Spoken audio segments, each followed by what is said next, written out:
I'm not worried. Cool. Okay, we're recording. Hi. Um, Welcome to Ask an Anchor. My name is Sarah. This is Tricia Mogensen. Welcome. Yay! Yay.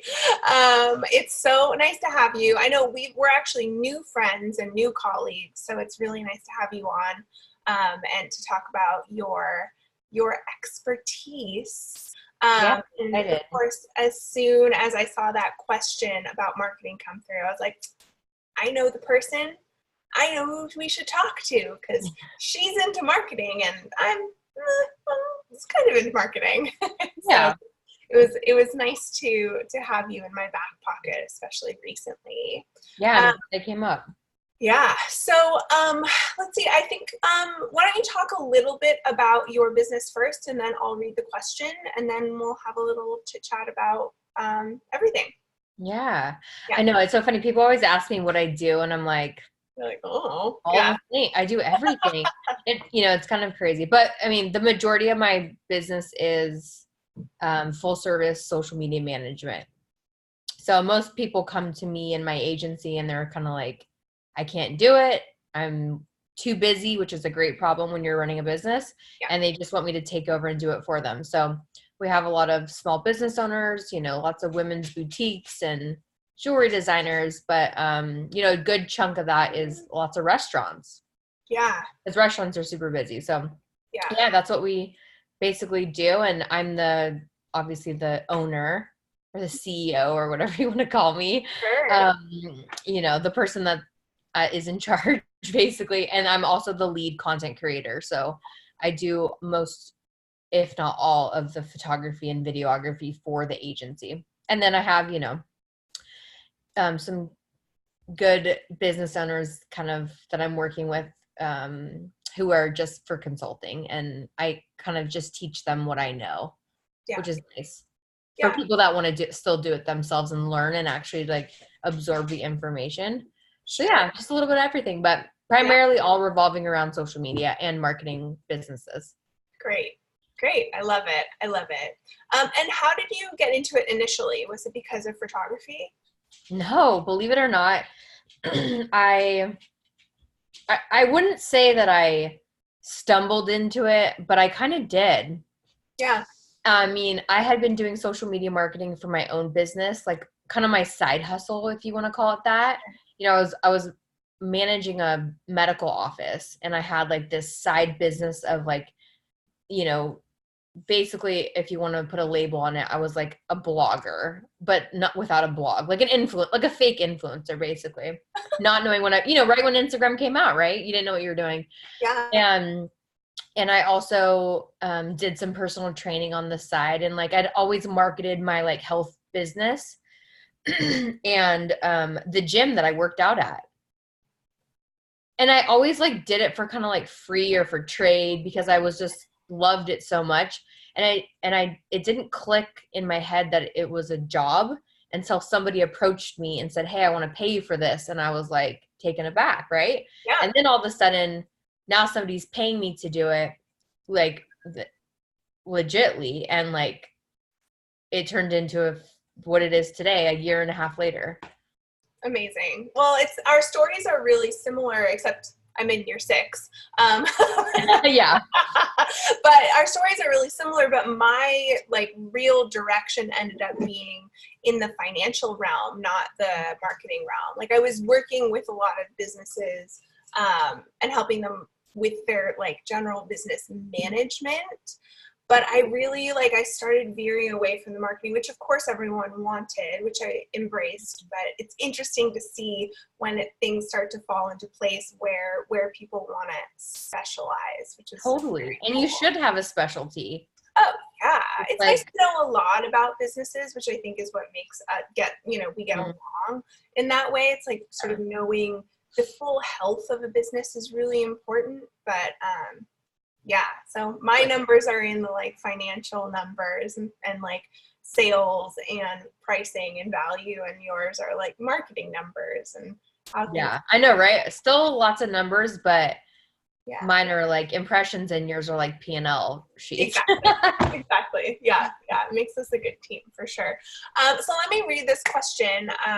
So it says, Dear Anchor in Orbit. Sometimes people say, Dear Sarah. We'll see if they say anchors at some point. I don't know. Yeah.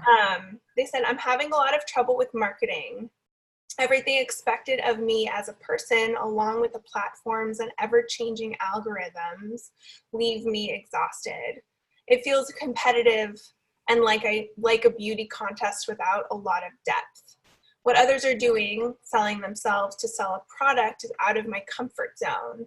And the stakes seem so high. It's a sink or swim, she says. It paralyzes me.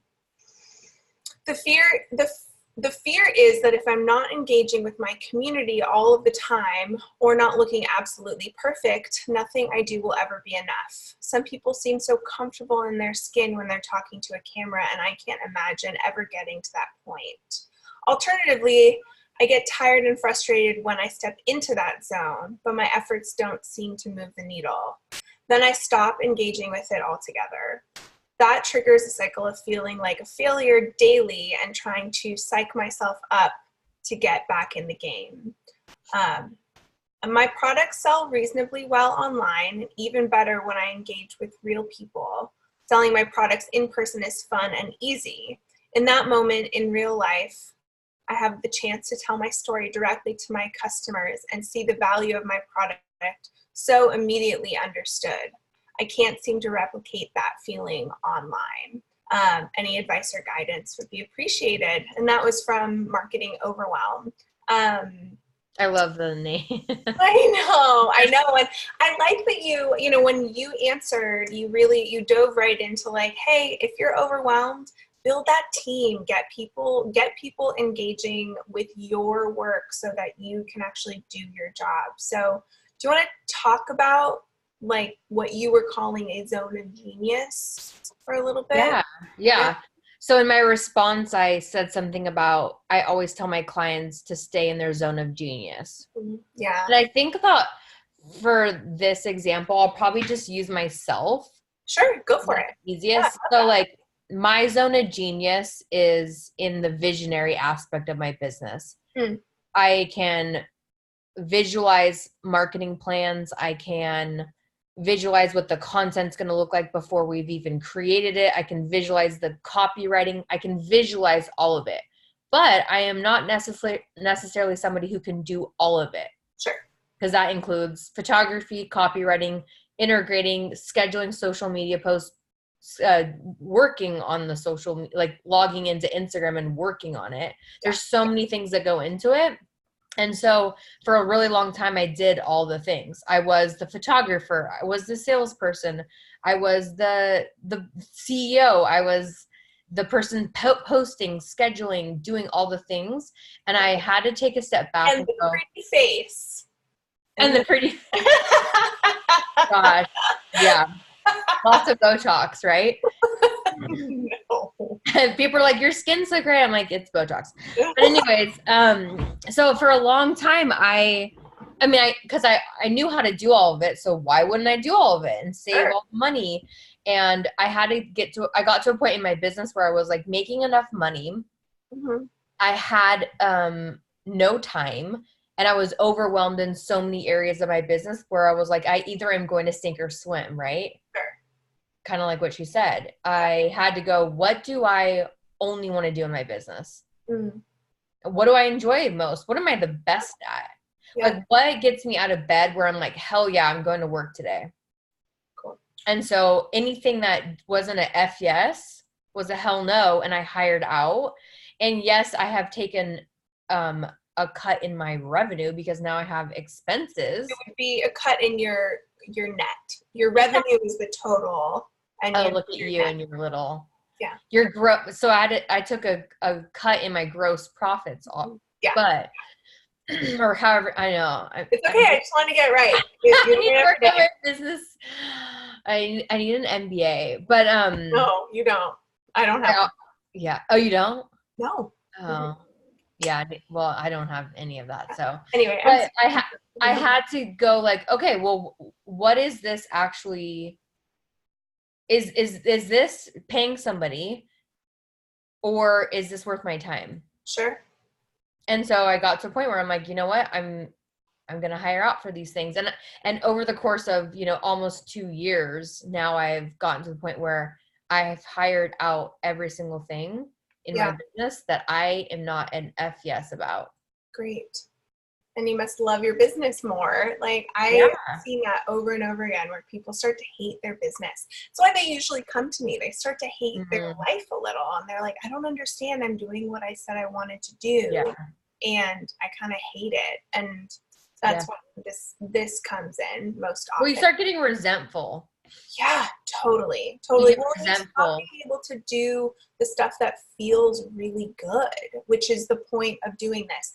And some phases of business, of course, and I would say my business goes in and out of these phases of like, it's making a lot of money, I can hire out. I basically have like a marker of income where I'm like, oh, okay, I'm exceeding X number of dollars a month.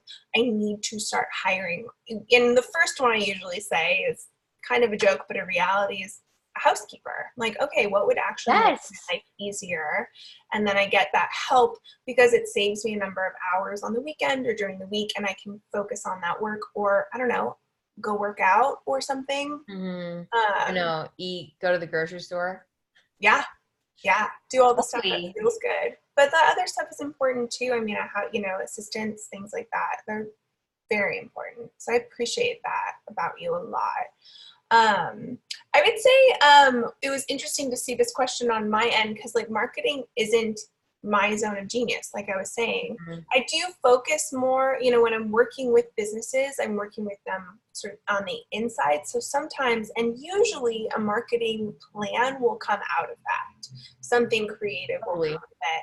But it is it's not everyone's like marketing, like, because marketing means money, means more clients are coming in. So it's but if you're not organized on the inside and clients do come, they will not be repeat. That's what I always tell my clients. It's like, how's your internal strategies? Because if they're not dialed, then you're wasting. And that, as you saw, that was a big part of my answer too, which is like emphasizing the importance of like what's like the most important marketing is that internal marketing, which I would consider that conversation with your clients. Like, how happy are they with the work that you're doing, and the results they're getting, etc.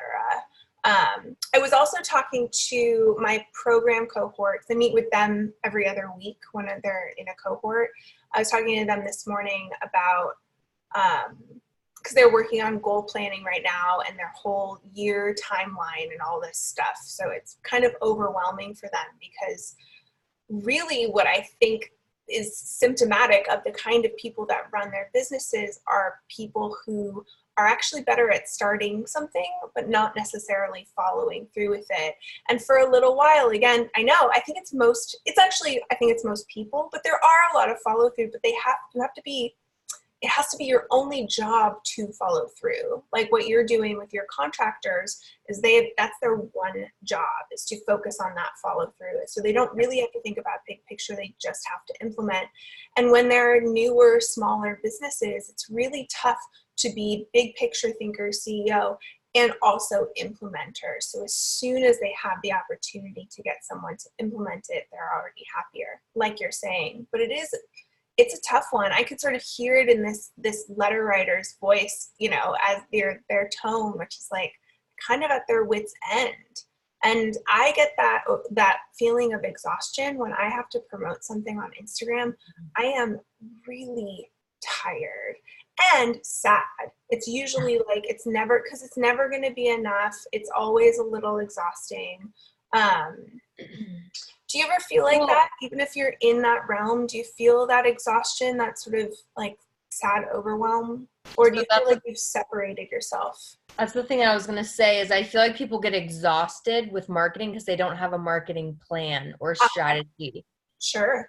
So it can feel exhausting if you're scrambling each day to come up with ideas. But if you're following a roadmap and a system that you've already kind of created, Sure. It should be pretty easy. And then all that's left to do is either do it yourself or hire an integrator to do it for you. Sure, sure. So do you want to talk about building a roadmap a little bit? What does that usually look like?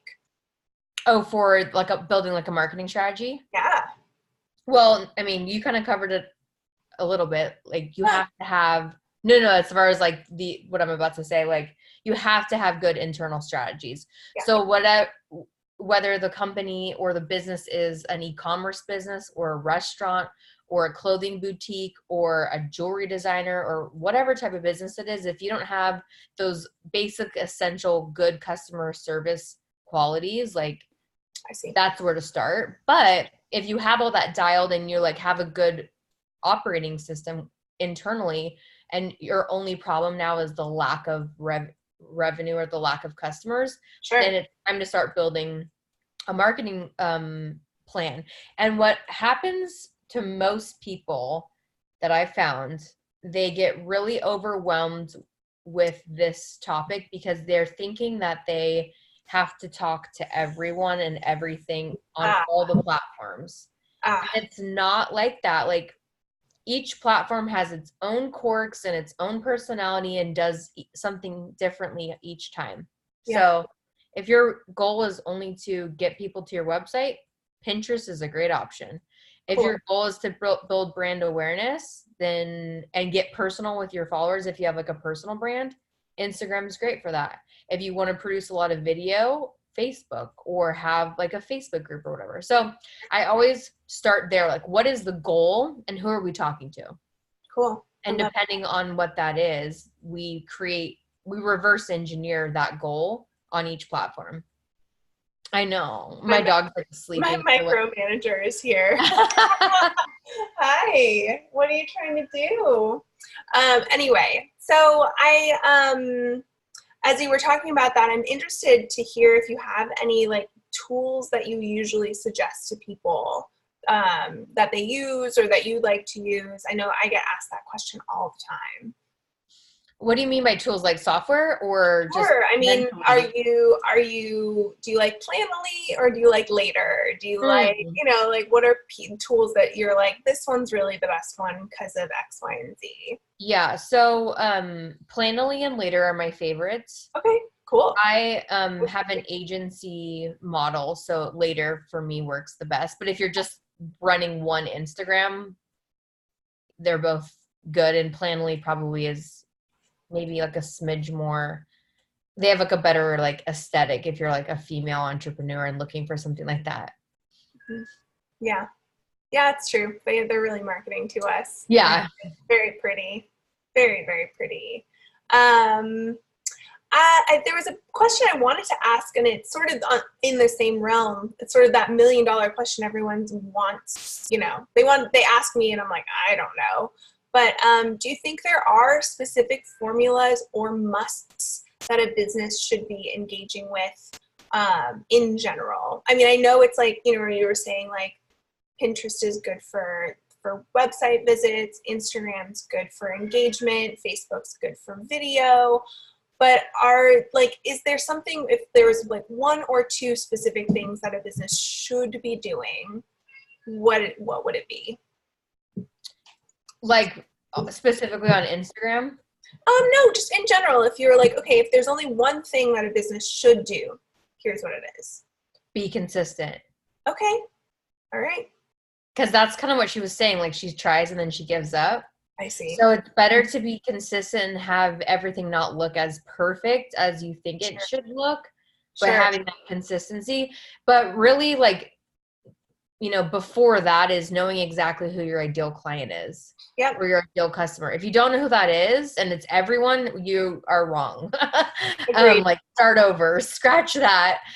Like really truly knowing who that is and then being consistent. I mean, that's a very short answer, but no, it's a good one. How do you usually handle that with your restaurant clients? Because I mean, they would probably be the broadest where they're like, they really are like, it's kind of everyone, but if they're a little higher end, how do they usually handle their marketing so that they're reaching those people? The way that you do that is through the copywriting and the type of images that you create. So if you're kind of, creating content that looks very happy hour, lively, nightlifey, like you're immediately going to attract the type of people that are attracted to that.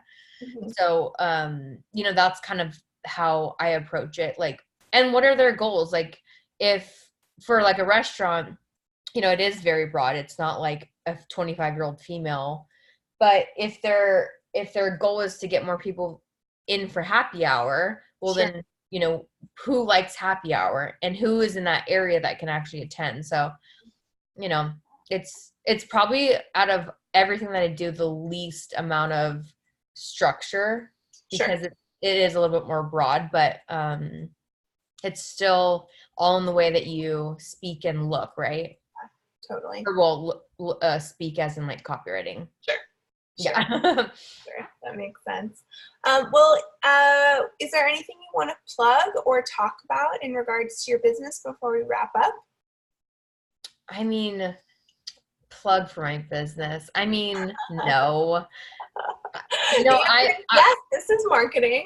I am somebody who's never gonna like brag about how great I am or all that because I feel like just from people seeing and listening to me, they kind of already get that sense of like they either want to work with me or they don't. You know, that's the kind of cool thing about video and hearing things and engaging. It's like you either click or you don't. And I want people to work with me that we click together and like we enjoy working together, and the people that don't, like there's somebody else out there that is just as smart as me who can totally help you.